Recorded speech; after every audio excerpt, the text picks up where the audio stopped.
ক্লাসের মধ্যে চলে আসলো কিভাবে? এই ছেলাই, এইখানে ভিক্ষা দেওয়া হয় না, এটা একটা ক্লাসরুম। তোমার যদি ভিক্ষা নিতেই হয় তুমি নিচে ওয়েট করো, যাওয়ার সময় কেউ তোমাকে সাহায্য করে যাবে। ক্লাসরুম বাধা দিও না, যাও যাও। চাঁদনি বাদ দে না, বেচারা শখ করে আসছে, ওই অপমান করিস না। এই 20টা টাকা দিয়ে দে না ওরে। তুমি 20টা টাকা নিয়ে নিচে চলে যাও। 20 টাকা তার মানে কি?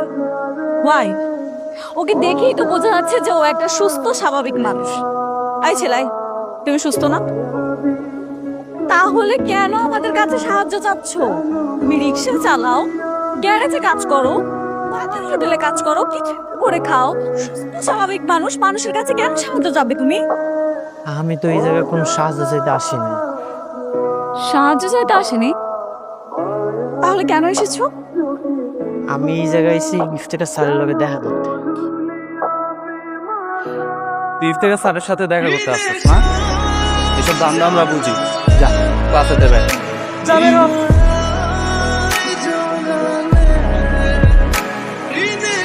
দেখিস না কেমন স্যান্ডেল পরে চলে আসে ক্লাসের মধ্যে।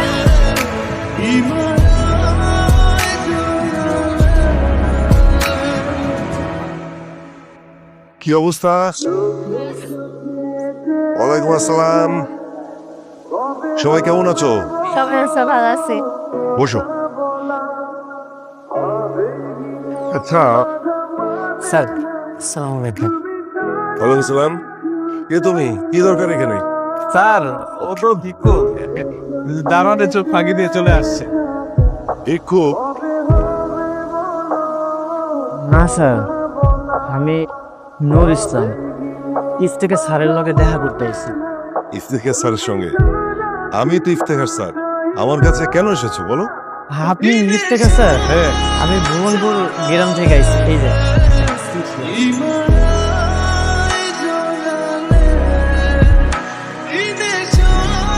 প্রিয় ইফতেখার, চিঠি হাতে যাকে পাঠালাম ওর নাম নূর ইসলাম।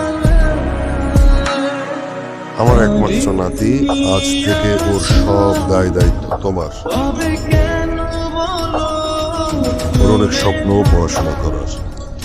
কি তোমার প্রিয় শিক্ষক। আচ্ছা, তুমি নূর ইসলাম? জি স্যার। তুমি এতক্ষণ বলনি কেন? আর আমি তো তোমাকে চিনতেই পারিনি।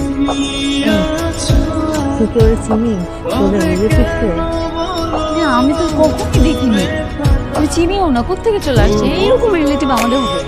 স্যার ওকে ওর নাম হচ্ছে নূর ইসলাম।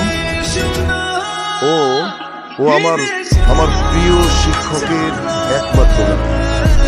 ও এখন থেকে তোমাদের সঙ্গে পড়াশোনা করে। স্যার ওরে তো দেখতে ভিক্ষুক মনে হচ্ছে, আর ও আমাদের সাথে প্রাইভেট ভার্সিটিতে পড়বে স্যার।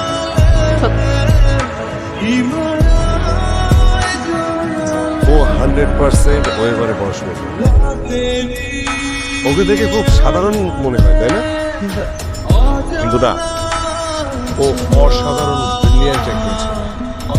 সেটা কয়েকদিন পরেই তোমরা টের পাবে। আচ্ছা নুর ইসলাম, এই তোমার কাগজপত্র যা যা এনেছো সব দাও তো।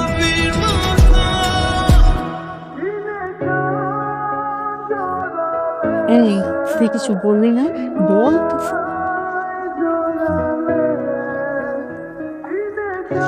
সব আছে না?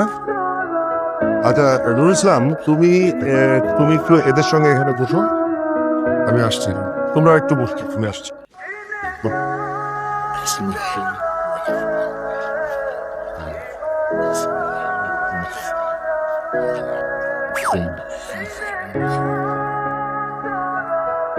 এই খবরদার, খবরদার, তুমি ওখানে বলবে না। দাঁড়াও দাঁড়াও বলছি।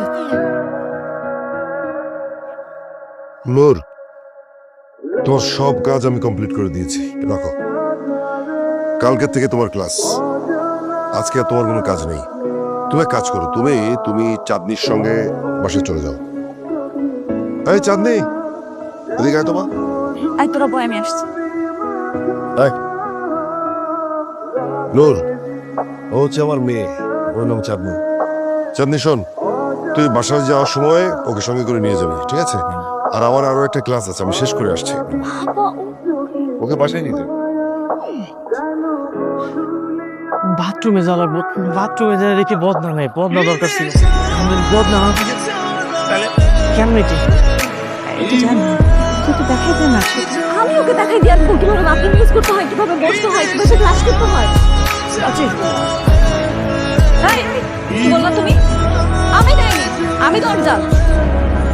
গাইয়া খাত রাম ছাগল কোথাকার, আমাকে দরজাল বলার সাহস কে দিছে তোমাকে? সাহস কেউ দেয় নাই। যাও, এই জায়গায় আইসি আমি অনেক স্বপ্ন নেই। দাদা কইছে পড়াশোনার সব দায়িত্ব তোমার আব্বারে দিছে, আর এটাও কইছে তোমার লগে আমার বিয়ে ঠিক হয়েছে। কিন্তু এখন তো দেখতেছি তাহলে কি দুলা ভাই? এই, তুই ওকে দুলাভাই বলতেছিস কেন? একটা খ্যাত ছেলেকে তুই দুলাভাই বলবি না? সত্যি সত্যি যদি তোমার মনে আমার আমার দাদা তোমার আব্বা যদি বিয়েটা দিয়ে দেয়, তাহলে তো বিষয়টা একদমই ভালোই বলো। তোমার মতো একটা খ্যাত ছেলেকে বিয়ে করবো আমি? তোমাকে বিয়ে করার থেকে না আমি সুইসাইড করে মরে যাবো, সেটা অনেক ভালো। এই, দাঁড়াচ্ছিস কেন? তুই এর সাথে একটা খ্যাত হয়ে যাবি। ভালো লাগে না, আমি আর বাসায় থাকবো না। মা, আমি আর এই বাসায় থাকবো না, আমি এই বাসা থেকে চলে যাবো। কেন কি হয়েছে? বাবা নাকি ওই গাইয়া ভূতের দাদাকে বলছে যে আমাকে ওর সাথে বিয়ে দিতে চায়। বিশ্রী কথা। কেন বিশ্রী হবে কেন? তুই তো গতকাল বললি যে ছেলেটা যদি একটু ভালো হয়, স্টুডেন্ট যদি আরো ভালো হয়, তোর দিক দিয়ে কোনো সমস্যা নেই। আজকে কোনো ছিচি করছিস কেন? ছিচি করছিস? মা, তোমাকে একটা জিনিস বুঝতে হবে, ওই ছেলেটাকে আমার পছন্দ না। ওকে দেখলে বাচ্চাগুলোর মতো দেখা যাচ্ছে। ছেলেকে বিয়ে করবো আমি? এমন ছেলেকে বিয়ে করা থেকে তো আমি suicide করে মরে যাবো, এটাই। যা বাবাকে গিয়ে বল, যা যে সুইসাইড করবি। আমি পারবো না বলতে, তুমি তোমার স্বামীকে বলতে যাও। চাচি হ্যাঁ বাবা, একটা সমস্যায় বসছে। কি হয়েছে বাবা? চাচি বাথরুমে যাওয়ার তারা আছে, বাথরুমে যা রেখে বদনা নেই, বদনা দরকার ছিল। দেখ, তোমার ব্রিলিয়েন্ট স্টুডেন্ট, সে এতটাই ব্রিলিয়েন্ট, সে বাথরুমে গিয়ে এখন বদনা খুঁজে বেড়াচ্ছে। আসলেই তো বাথরুমে কোনো বদনা নেই।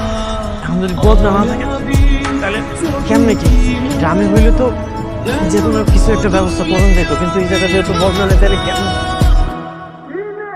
কি বলতেছে এসব মা? গ্রামের কেউ যে কোনো কিছু দিয়ে কাজ ছেড়ে ফেলে? ছেলেটা ও হয়তো কখনো এই যে হাই কভার ব্যবহার করে নাই, কিভাবে পুশ শাওয়ার ব্যবহার করতে হয় ও হয়তো বোঝে না। মা, এটা জানা সেটা দেখাই দে না, সেটা চাপিয়ে আস। আশ্চর্য মা, কি অদ্ভুত কথা বলতেছো তুমি। আমার কি খেয়ে দেখুন কাজ নেই? আমি ওকে দেখাই দিয়ে আসবো কিভাবে বাথরুম ইউজ করতে হয়, কিভাবে বসতে হয়, কিভাবে ফ্লাশ করতে হয়। চাচি একটু তাড়াতাড়ি করেন, একটু তাড়াতাড়ি বদনার ব্যবস্থা করে দেন। এখন এখনই দিচ্ছে। সূর্য, সূর্য, ওই যে ভাইয়ের বাথরুমটা চাপে কষ্ট হচ্ছে, তুই পাতে যা, যে ভাইয়া কিছু দেখাই দিন কিভাবে পুরসার ব্যবহার করতে হয়। তোকে আমি নিষেধ করছি, তোকে দুলাভাই ডাকবি না। তাকে আমার দুলাভাই হিসেবে পছন্দ হয়ে, এই জন্যই তো তাকে দুলাভাই বলে ডাকতে। একটু তাড়াতাড়ি নিয়ে চলো, নাইলে দুর্ঘটনা একটু ঘুরে দিব।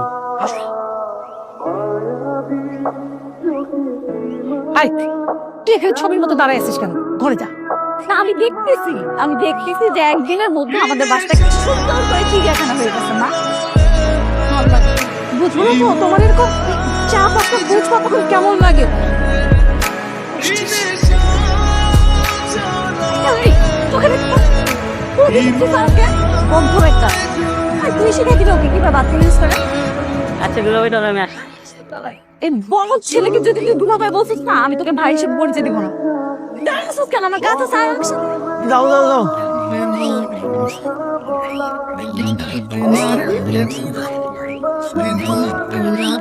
Thank you.